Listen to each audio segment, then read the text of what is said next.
Hey disc golfers out there, my name is James. I'm here today to kind of help you with the forehand throw. This is the forehand that I'm implemented into my game, how I came to get my forehand and how I've kind of worked with it into my throw and into my golf game. First, I do want to tell you I'm not a pro by any means. I do not tour with any pros, I do not work with any pros, and I'm not sponsored by any disc golf companies. This is purely videos for me to help that casual player, that rec player, that player who's just kind of frustrated wanting to get that extra bit into their game, to move up to an MA2, MA1, or just to get better overall. So with the forehand throw, first start with the grip. What I do is I make a gun with my hands. These two fingers will go right here along the inside of the disc. I keep it pretty firm right there. Then you'll see the disc, how it's now resting on the web between my finger and my thumb, and then my thumb just kind of lays down on top. I am pretty tall, I do have big hands, so you have to find what grip works best for you because we don't all have the same size hands. Some people like the bent two fingers, some people like a fan grip, some people just like one hand on the grip. Like I said, I like two, with my bottom two kind of controlling the nose of the disc, and then my thumb resting on top. Now, like I said, I'm an amateur, and the way I found my forehand throw was a lot like most of you. You probably watched Joe Mez, you've watched YouTube, you've seen all these pros, but you're frustrated because you can't get that same throw. Very understandable.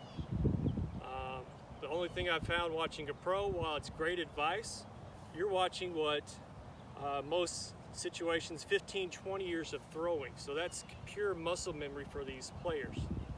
What I'm trying to show you is how to get through that frustration step by step. Okay, first, like I said, I watched Nate Sexton, I watched Emerson Keith, and I watched Eagle McMahon, some of my favorite forehand throwers. Today I'm going to work mainly on what Eagle and what Nate would throw, simply because I'm going to be working on the walk-up with the X step. And I'm going to show you how I implemented their technique, added my little spin to it, and then came to my forehand throw. Like I said, got my grip. So from there, I like to keep the disc controlled, low. I like to keep it below my elbow to my side, so I'm not already getting my elbow too far out, or I'm getting off balance. Now, Eagle McMahon, you ever watch him? The guy's got so much torque and so much power. The reason I believe he has that power is because when he takes his step, it's not a horseshoe kind of cornhole walk up and just throw. You see Eagle throw, and this is what I started my throw, and then I added Nate midway through the throw. So Eagle takes that first step, and then at his second step makes a parallel to both feet, and then you can see all the muscles right here engaging. You can feel it all back here in your calves. Everything is now pushing forward. From there, you add the Nate Sexton hop, the sexy hop. So from there, you're coming forward, staying on your toes, because like I said, this is not like a backhand throw. This is not just a walk-through. This is a hop. So when you hop from there, you come forward, and then you're throwing through. So it's walk, step, hop, throw. Now, what I did different, like I said, that's what I got from Eagle's throw and what I got from Nate's throw. The only thing I did different, and this is what helps me control the disc, may not work for you. Like I said, for me, as a beginner, casual player, trying to get to MA2, I was throwing like this, trying to walk up and just throw. Well, if you've seen most guys on the course who are beginners, when they're just coming up and throwing, maybe two out of 10 is going to get through. But a lot of them are just floating up in the air. They're going way off right, way off left.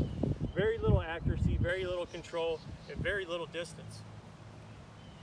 So what I did, I said, keep the disc low. Make that first step forward just to engage my motion towards the basket, to my throw. So as I'm coming through with that first step, I'm bringing the disc up.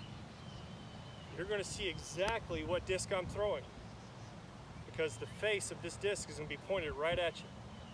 Now as I'm coming through and I'm doing my hop, it's just starting to come down, and as I'm moving forward, all my body and my arm is going forward. Why I did this is because, as you can see, as my disc starts turning, look at my elbow. It's coming right down to the side of my body, and my wrist is right level with it. My wrist is not out here, my elbow is not out here. Everything is right here now going forward.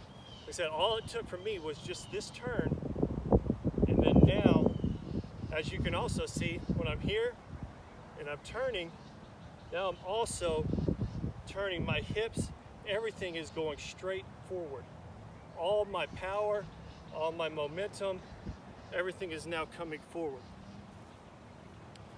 I'll try it 3/4 speed without the disc just to show you. Like I said, step, hop, throw.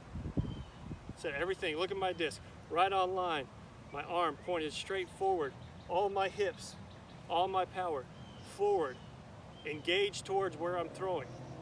I'm not laying back on the heels of my feet. My arm's not out here. Everything is right here. So this will be my actual throw.